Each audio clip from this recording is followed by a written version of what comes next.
நண்பர்களுக்கு வணக்கம். ஏடிஎம்கேலேருந்து ஒவ்வொருத்தரா கலந்துக்கிட்டு போயிட்டு தான் இருக்கிறாங்க. நம்ம அதை பார்த்துக்கிட்டு தான் இருக்கோம். அந்த வரிசையில் இப்போ எஸ்பி வேலுமணி அவர்கள் இருக்கிறாங்க. ஏன்னா இந்த எலெக்ஷனுக்கு அப்புறமா ஏடிஎம்கேல இருக்கக்கூடிய சூழல் அதெல்லாம் பார்த்துட்டு அந்த கட்சியினுடைய ஒரு முக்கிய முன்னாள் அமைச்சரான எஸ்பி வேலுமணி வந்து அவங்களுடைய அடுத்த கட்ட நடவடிக்கை என்ன, அரசியல் பயணம் என்ன அப்படின்ற மாதிரி ஒரு தகவல் சொல்லியிருக்கிறாங்க. அதை பார்த்துடலாமா?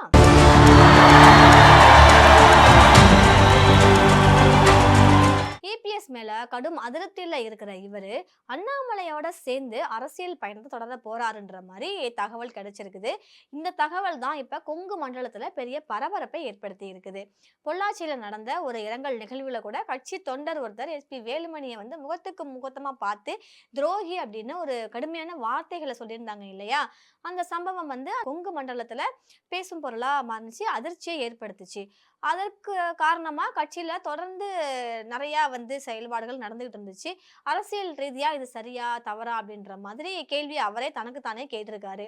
இப்படி இருக்கும்போது தான் பாஜகவுல இருந்து விலகி புதிய அரசியல் இயக்கத்தை தொடங்கி இருக்கிற அண்ணாமலை அவர்கள் அவருடைய அரசியல் அமைப்பை கட்சியா மாற்ற பணிகள்ல தீவிரமா ஈடுபட்டுட்டு வர்றாரு.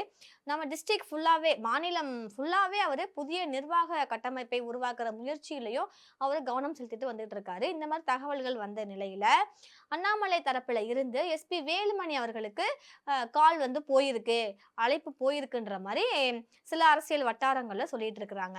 ஏன்னா கொங்கு மண்டலத்துல வலுவான செல்வாக்கு கொண்ட தலைவர்களை தன்னோட பக்கம் இழுக்கணும் அப்படின்ற நோக்கத்துல இந்த முயற்சி நடந்திருக்கலாம் அப்படின்ற மாதிரியும் சில பேர் வந்து சொல்லிட்டு இருக்கிறாங்க.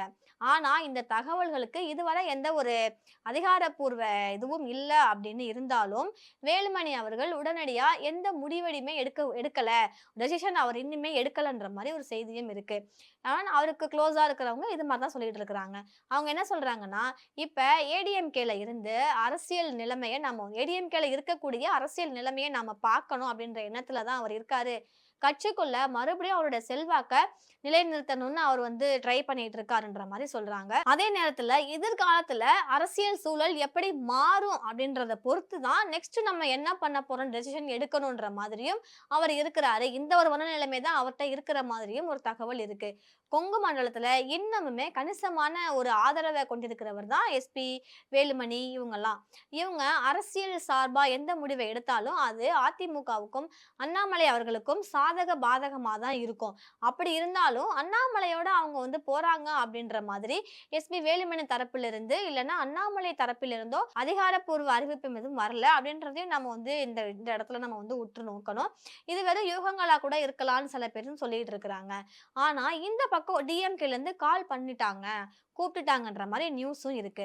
ஏன்னா கொங்கு மண்டலத்துல அசைக்க முடியாத தூண்கள் அப்படின்னு யாருன்னு பாத்தீங்கன்னா எஸ்பி வேலுமணி அவர்கள், பி தங்கமணி அவர்கள், இவங்க 2 பேருக்குமே டிஎம்கேட்டேந்து ஒரு முறைசாரா அழைப்புகள் வந்து போயிருக்குன்ற மாதிரி நம்ம தகுந்த அரசியல் வட்டாரங்கள்லாம் சொல்லிட்டு இருக்கிறாங்க. திமுகவில் அவங்க ஜாயின் பண்ணாங்கன்னா வேலுமணி அவர்களுக்கு கோயம்புத்தூர், திருப்பூர் இந்த மாவட்டங்களுடைய கட்சி ஒருங்கிணைப்பு அப்புறம் தேர்தல் பணிகள் எல்லாம் மேற்பார்வையிடுவாங்கல்ல, முக்கிய பொறுப்பு வந்து கொடுப்பாங்கன்ற மாதிரி நியூஸும் இருக்கு. அதனால இந்த பணிகள் எல்லாம் வழிநடத்துற பொறுப்பு வழங்குவதற்காக ஆஃபரும் கொடுத்திருக்கிறாங்க. இந்த நடவடிக்கை கொங்கு மண்டலத்துடைய முழு கட்டுப்பாட்டையும் திமுகவுக்கு கொண்டு வர்ற ஒரு மிகப்பெரிய வியூகத்துடைய அங்கமா தான் இது பார்க்கப்படுது. இருந்தாலும் இந்த முன்மொழிவுகள் குறித்து 2 தலைவர்களுமே வந்து இது வரைக்கும் எந்த முடிவும் எடுக்கல. இங்க போறதா இல்ல அங்க போறதான்னு அவங்க டிசிஷன் எடுக்கல அப்படின்ற மாதிரி அவங்களுக்கு நெருக்கமா இருப்பாங்கல்ல, அவங்க சொல்லிட்டு இருக்கிறாங்க. அவங்க இப்போதைக்கு இது வரைக்கும் சைலண்டா தான் இருக்காங்க. ஏன்னா தமிழக அரசியல் சூழல்ல உன்னிப்பா அவங்க கவனிச்சுட்டு வர்றதாகவும் சில விஷயங்கள் இருக்கு. இப்படி இருக்கும்போது இதோட பின்னணியில அதிமுகவுல நிலவும் உட்கட்சி முரண்பாடுகளும் நம்ம வந்து சொல்லலாம். ஏன்னா கடந்த காலங்கள்ல அதிமுக ஆட்சியில நம்ம பார்த்தோம்னா கொங்கு மண்டலத்துடைய மிகப்பெரிய செல்வாக்கோட செயல்பட்ட இந்த 2 தலைவர்கள் எஸ்பி வேலுமணி இவர்கள் உட்கட்சி மாற்றம் நடந்தப்ப சில முக்கிய பொறுப்புகள்லாம் அவங்க வந்து இழந்தாங்க இல்லையா? இபிஎஸ் தலைமையில இந்த பொறுப்புகள் வந்து மறுபடியும் வந்து அவருக்கு வந்து இன்னும் கொடுக்கல, இபிஎஸ் அவர்கள் தரல அப்படின்றது அவங்களுடைய அதிருப்திக்கு காரணமா இருக்கு.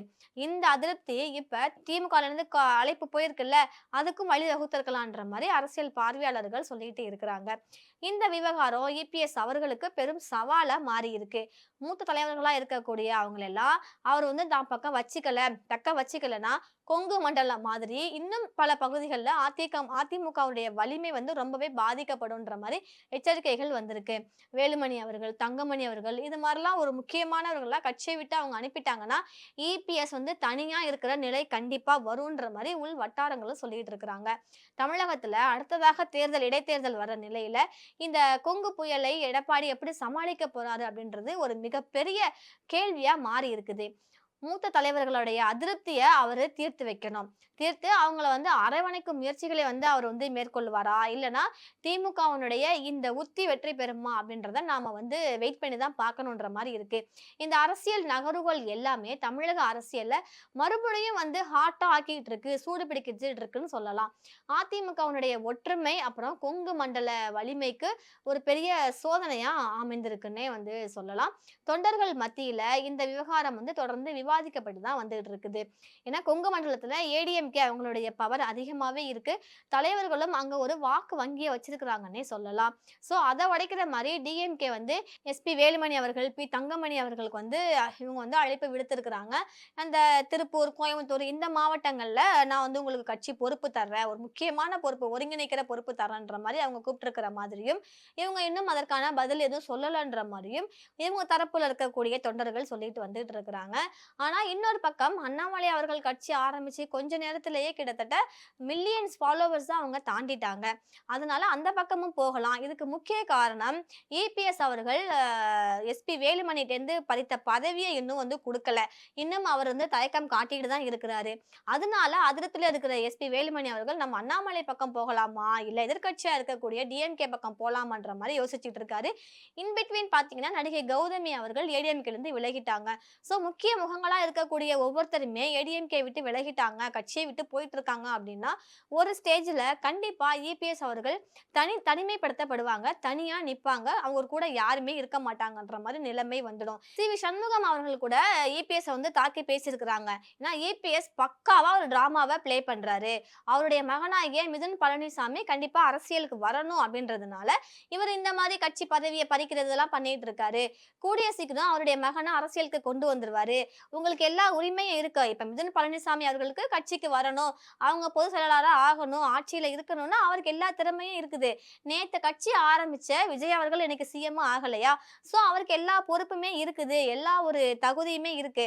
ஆனா அதை நீங்க ஓப்பனா நீங்க பண்ணுங்களேன். எதுக்காக இப்படி ஒரு டிராமா பண்றீங்கன்ற மாதிரி சி.வி. சண்முகம் பயங்கர கோவமா காஞ்சிபுரத்துல ஒரு பிரஸ் மீட்ல வந்து பேசியிருந்தாங்க. அதை நம்ம வந்து பார்த்தோம். அந்த வரிசையில இப்ப எஸ்பி வேலுமணி அவர்களும் நம்ம வந்து அண்ணாமலை பக்கம் போகலாமா? இல்ல டிஎம்கே சைடு போகலாமா? எது வந்து பெஸ்ட்? ஏன்னா டிஎம்கே இப்போதைக்கு வந்து எதிர்க்கட்சியா இருக்கிறாங்க. அதனால அங்க போனா ஏதோ ஒரு பொறுப்பாவது கிடைக்கும். அண்ணாமலை அவர்களை நம்பி போனா அது வந்து கஷ்டம் தான். ஏன்னா பிஜேபியோடைய மாறுவேட கட்சி அதுதான் வந்து அண்ணாமலை அவர்களுடைய இயக்கம்ன்ற மாதிரி சொல்றாங்க. ஆரம்பிச்ச கொஞ்ச நாள்லயே மில்லியன் ஃபாலோவர்ஸை தாண்டி போயிட்டு இருக்காங்க. ஆனா ஃபாலோவர்ஸ் அப்படின்றதே மேட்டர் கிடையாதுங்கன்ற மாதிரி இருந்தாலும் முதலமைச்சர் விஜய் அவர்கள் வந்து பரப்புரை மேற்கொண்ட போதும் உங்களை பார்க்க வர்ற எல்லாருமே யாருன்னு பார்த்தீங்கன்னா ரசிகர்கள் தான். அவங்க விசில் அடிக்கிறாங்க, கை தட்டுறாங்க, ஆரவாரம் பண்றாங்கன்றதாக உங்களுக்கு வந்து ஓட்டு விழுந்துராது. வர்ற கூட்டம் எல்லாம் ஓட்டா மாறுமான்ற மாதிரி பயங்கர விவாதங்கள்லாம் சோசியல் மீடியால போனுச்சு, நம்ம வந்து பார்த்தோம். ஆனா அதையெல்லாம் உடைச்சு இன்னைக்கு அவரு சிஎம்மா இருக்காரு. அதே மாதிரி அண்ணாமலை அவர்களும் மில்லியன் ஃபாலோவர்ஸ் வச்சிருந்தாலும் இந்த ட்ரில்லியனா கூட மாறலாம்.